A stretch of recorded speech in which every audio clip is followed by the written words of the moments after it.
Magandang araw. Ako po si Dr. Maricris Lim, isang doctor sa MJ Judy Medical. And ngayon, pag-uusapan natin. So, ano nga ba ang dengue? Ang dengue ay isang viral infection na naipapasa galing sa lamok. Madalas itong nakikita tuwing tag-ulan sa Pilipinas.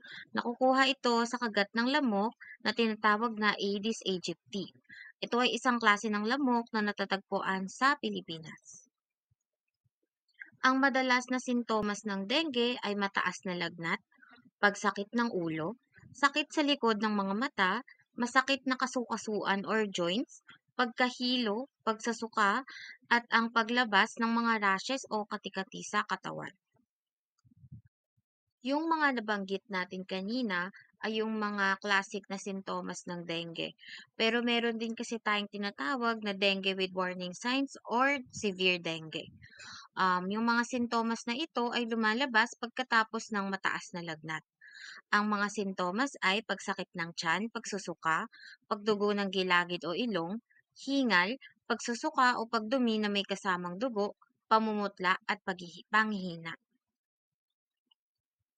Walang gamot para sa dengue dahil ito ay isang viral infection. Ngunit pwede tayong magbigay ng supportive treatment para sa lagnat tulad ng paracetamol at ORS para maiwasan ang dehydration ng pasyente. Ngunit kung ang pasyente ay may warning signs tulad ng mga nabanggit ko kanina, importanteng ma-admit ang pasyente sa ospital upang mas mabantayan.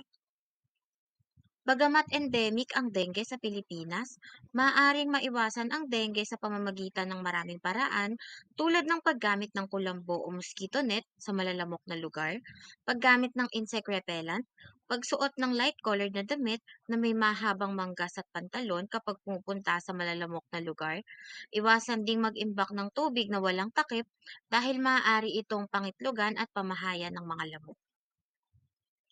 Kaya lagi nating tatandaan ang 5S para makaiwas sa dengue.